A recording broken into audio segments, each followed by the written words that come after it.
Hi, everyone. Good afternoon. My name is Vikas, and it's 1 p.m. here in London, which means that for my guest who is appearing, it's very early where he is. But the question really I've been thinking about a lot is around the subject of entrepreneurship. And as an entrepreneur myself, whether it's within an organization or trying to set up my own organization, which I am now, like you often think in terms of, well, can you teach entrepreneurship, right? Can you teach the skills that have propelled the likes of Elon Musk and Bill Gates and all these people who are these famous entrepreneurs out there? But what is it that we need to know about this subject? And so for that reason, I want to bring on a friend of mine who is Asheesh Advani. Asheesh is the CEO of an organization called Junior Achievement, which is very sizable and very famous actually for what you do, Asheesh. Welcome to the T4 TV live stream. As a starter, can you tell people about Junior Achievement, or as you call it, JA Worldwide now? Sure. Well, it's a pleasure to be here. Thank you. It's not that early. It's 8 a.m. I think if kids are up in school right now, the least I can do is be up doing this. So JA is now operating in over 100 countries. We teach entrepreneurship, work readiness, and financial literacy to kids and youth. So we go right from elementary school up through high school and even in college in some countries. We're a network of organizations, so well over 250 organizations spread around all these countries, all working together with a shared mission. I went through JA when I was a kid, so it's been personally impactful for me as well. And so tell us more about the network that exists. So what exactly do you do as a network organization? Well, as a network, we all share IP. So we're part of a global organization. We share brand, we share IP. I should mention we use different brands. So in the Middle East, we're known as Injaz. In the UK, where you are, we're known as Young Enterprise. And we've got a few other brands as well. And being part of this global network means that when a country develops a great program that's working and changing lives, that intellectual property is actually owned globally by the network, so we can share it without charging each other any money. We can just sort of learn from each other and magnify our impact around the world. In addition, we have partnerships with governments and with companies and foundations that help support our work, which allows it to be free to students in schools around the world. So I suppose that the test in terms of question, and I know that we're friends, but please don't be offended when I ask you this, is who is the most famous entrepreneur that JA or your networks have created or given birth to? Because in that lies the testament to your method, I imagine. And so I know that you have some really great case studies. So why don't you share them? Sure. And you mentioned examples like Bill Gates and Elon Musk. I believe those are yes, the two you picked. When we think about entrepreneurship, we maybe think about it more broadly.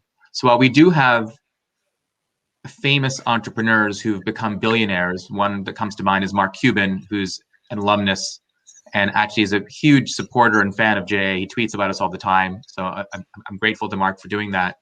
But we also have been in existence for 100 years, just over 100 years, actually 101 years now, because we were founded in 1919.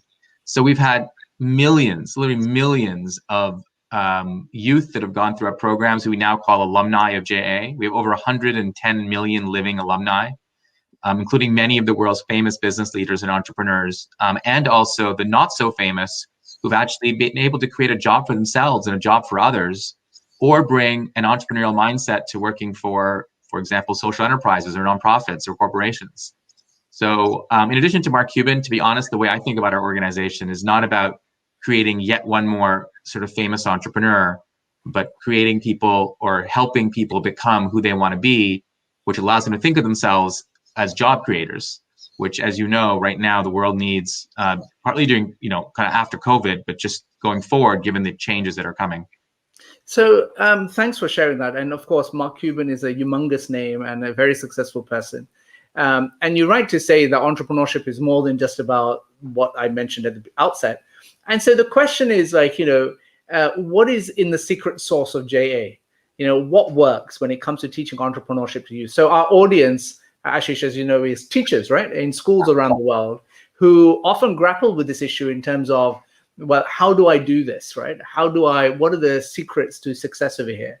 Where there's no JA network partner, how does one really think about entrepreneurial mindset and how I imbibe that in the next generation? So what have you learned? Well, I'll start by saying that for most young people, we're their first exposure to creating a business from scratch.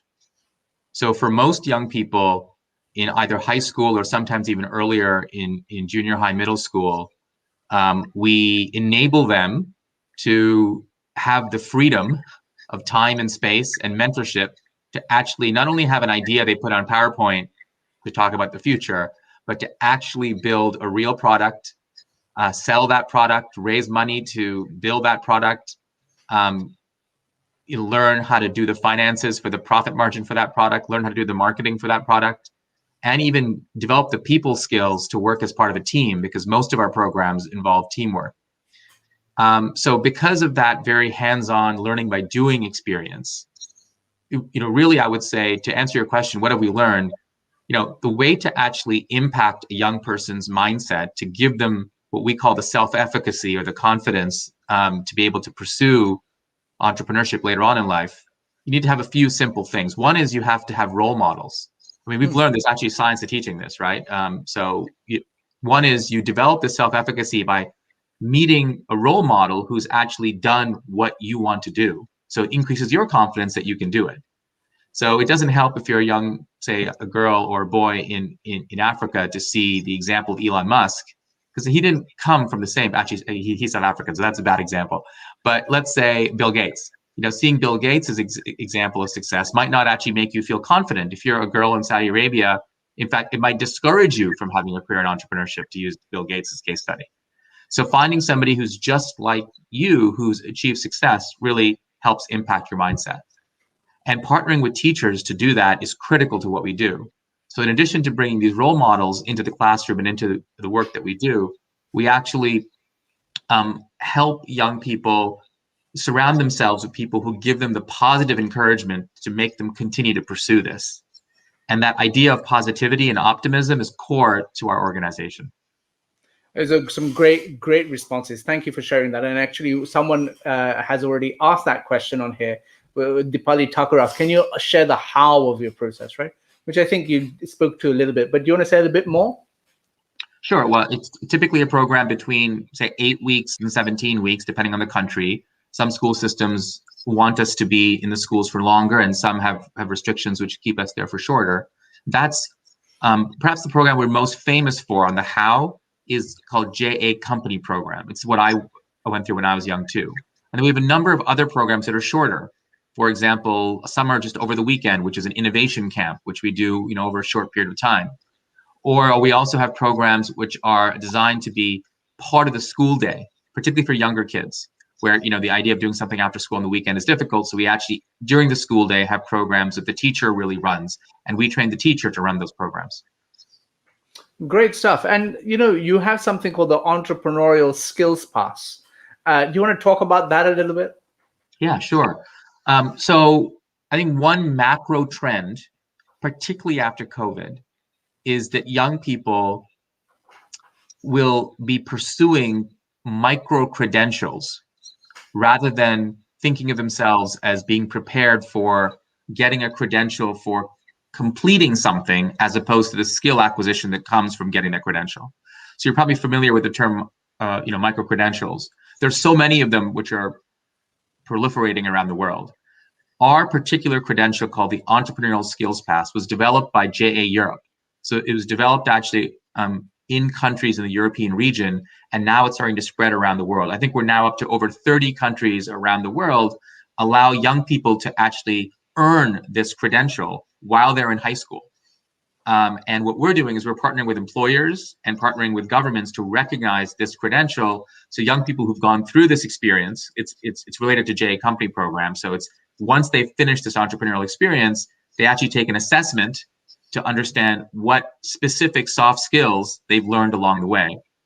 And that credential, over time, we're building relationships with employers. So for example, a young person will be more likely to get an internship if they've gone through the program.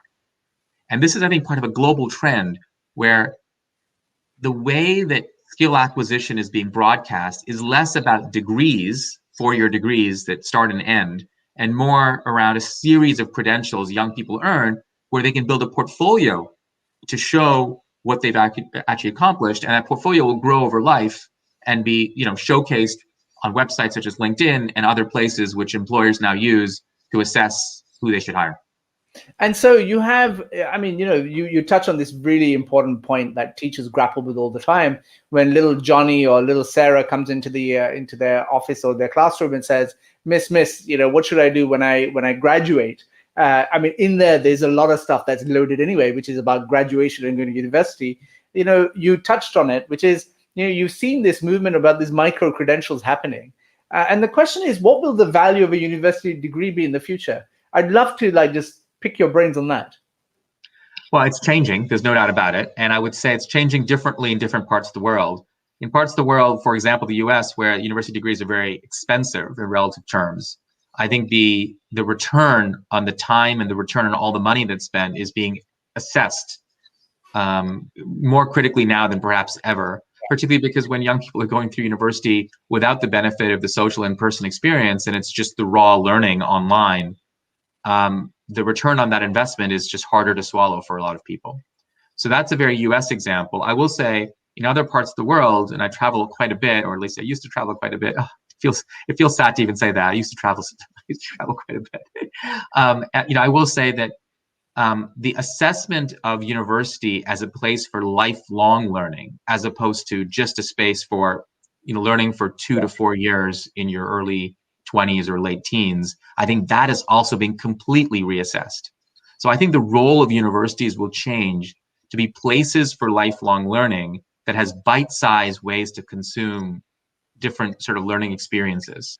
And credentials, as opposed to degrees, will continue to evolve and change. This is the Wild West in that in that time period right now. So there's so many new things that are being developed that's really unclear what will be the industry standard going forward. In fact, there's even new protocols for credentials that are shared across the world, which are being developed.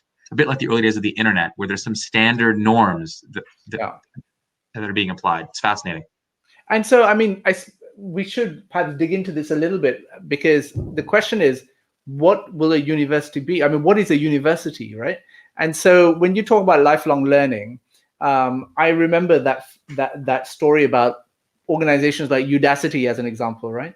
Who were very early on in this idea of micro-credentials, and them tying up with corporates and saying, okay, I will work with the Google or whoever it is to develop a course on software engineering.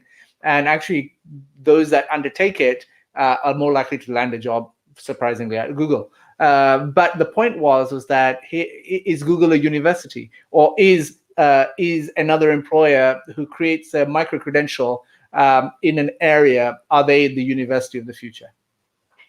Well, one of the central trends that's driving some of these changes is that young people are likely to have over 20 jobs and over 7 careers over the course of their lives. And because of that fact, for a company to invest in training young people is a huge bet, because there's a high likelihood they'll leave at some point, or the industry will change, and it makes sense for everyone that they would leave. Google's one of the few examples of companies that has a substantial enough balance sheet and the resources to invest in a training program, which frankly they need to create their differentiated advantage. But obviously, as you know, universities are much more than just preparing young people for jobs, right? It's about learning to think and being a critical thinker and learning all the things that you do at the age of late 20s, late teens and early 20s. But I think the idea of young people going from opportunity to opportunity and having the financial resources, which is the big question in my mind, is how do we actually ensure that young people have these financial resources and savings, and the willingness, the mindset to be able to switch career to career, job to job. That to me is one of the core things we should be teaching at a young age, so they can actually decide to pick up, AI skills at the age of 45, because that's what might be needed in 20, 30 years. Asheesh, I want to move on to this other area, which is also, I find, quite fascinating. And given your intersection that you're at with regards to the world of work and with young people. The question really is at the heart: how do we engage employers with schools? Right now, let me give you some preamble before that. As you know, I used to run the Global Teacher Prize, which you were a judge on, by the way, and you did a great service. So thank you for that. Firstly, what I recollect is one of my friends who won the Teacher Prize, Andrea Zafiriku in London, explained the situation to me. I remember when she was applying for the prize and we went through and we were interviewing her. She's saying, well, she lives in London, right, which is a first world or first, a industrialized country. And her school is at the end of a high street, a very vibrant high street, which has businesses, has banks, has people like that.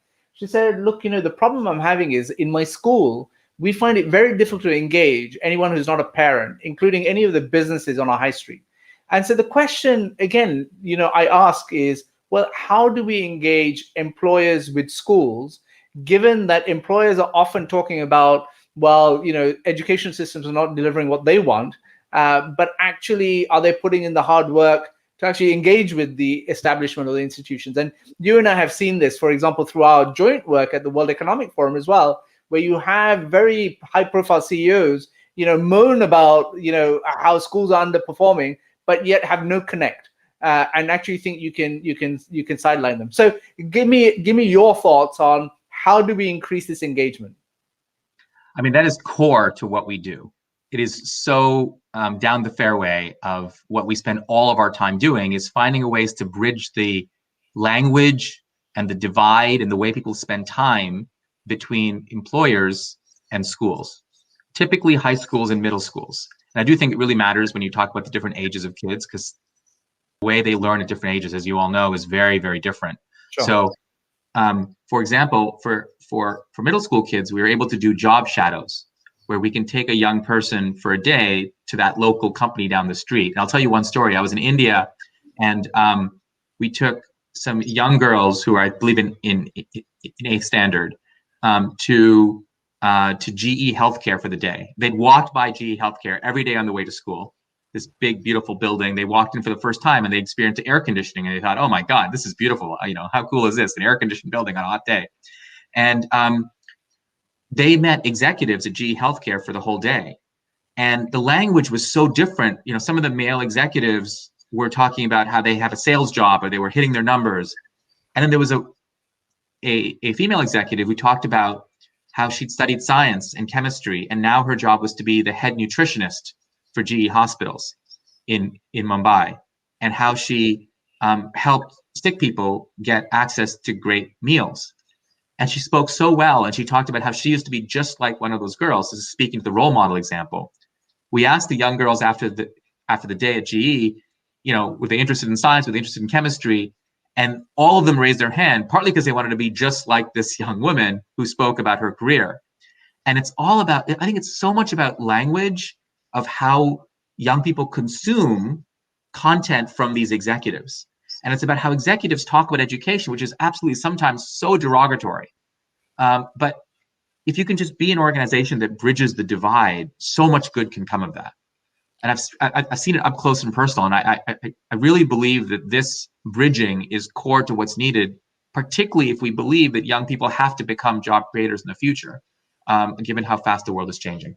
So one of the people I admire, Asheesh, is a lady called Marge Ballesteros in the Philippines, who is, if I'm not mistaken, the director of international cooperation at the Department for Education there. And she's kind of tagged all of these friends of ours who are teachers so that they listen to this, because it's quite important. Marge, by the way, we were just talking about the Secretary of Education in the Philippines prior to this interview with Asheesh, who I will connect you with afterwards. But the question really that we come to as a natural progression is, yesterday, I was speaking to someone saying, well, how do we help teachers navigate, career paths for kids? Do you have a view on that? Because again, I see it as a continuation of the conversation we're having about the engagement between employers and schools. What advice do you have for teachers on this subject? Well, I mean, once again, it depends on the age you're reaching kids. If you want to, for example, expose kids to careers in science, technology, engineering, math, starting very early and giving them some successes so they build confidence is critical. And then connecting them to role models of people who've achieved success in those careers, even if they, quote, didn't do well in school, I think is another really important thing. In fact, if teachers expose kids only to adults who've done well in school, it's actually very discouraging for kids who feel, for whatever reason, they didn't do well in one subject. It means they can never pursue that subject. And both you and I know that's not true. Speaking as somebody who didn't do well in many subjects when I was younger. So I think that's one thing. Another thing I think is so critical as well is this idea of how to impact somebody's mindset through positivity, right? So one way to build optimism in youth is to teach young people to be grateful and to have the habit of being grateful. And that idea of gratitude at a young age sticks with you, and it allows you to get through many difficult things in your life and to have much more resilience. So that's another role for teachers that sometimes is underappreciated. I know many teachers are very, very good at it, but it's so critical to learn when you're at a young age. Asheesh, thank you so much for your time today. You know, I've always enjoyed speaking with you, and your organization that you've built has been exemplary in this area, and you have such a mature and sophisticated view of what's happening, because on the ground in all these different places, you know, you have your tentacles, right? And so you get real insight as to what's happening and what people are saying. So that really adds to the richness of the conversation. So thank you once again for that. You know, before ending, I just want to use the opportunity to share with everyone that please don't forget that on the 17th of April, we have the Teacher Tech Summit that's happening, which is a free online global conference for teachers. And you can register at t4.education, which is our website. And we're looking for to help teachers actually navigate these areas, which are, you know, how to design the learning experience for hybrid environments, you know, creating community in online classrooms, how to create good digital content, how to assess learning in online environments, and how do we ensure equity and inclusion in online learning. And so if you are a teacher that's watching this, that is grappling with this, and let's face it, everyone is, then this is a free professional development opportunity for you, that all you have to do is go to our website, t4.education, and register. On that note, I bid you farewell for today.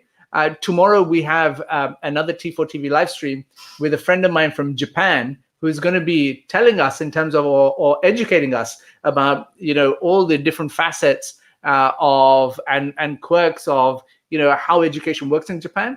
And I think we have a lot to learn. In fact, the last one I did on China resulted in a humongous amount of traction and interest as to what happens in these countries. And so I'm really pleased that my friend Lin Kobayashi from Japan is going to be my guest tomorrow. On that note, thank you all very much. And I look forward to tomorrow's conversation. Before I end, there's a few comments, Asheesh. Marge has come back. Thank you for this was fantastic. Congratulations on the success of T4. The community is growing and growing. So Marge has come back saying, "Hi Vikas, teach children the attitude of gratitude." Very poetic. Akhil Dalla, who's actually a mentor for enterprise, young enterprise in the UK. For many years, I've advocated that industry should be involved in putting together the curriculum, right? James Croft, another friend of mine from the UK. Fascinating discussion. Thank you so much, James. So Asheesh, thank you so much, and I look forward to seeing you in the future. Thank you for everything you do. Great, thank you.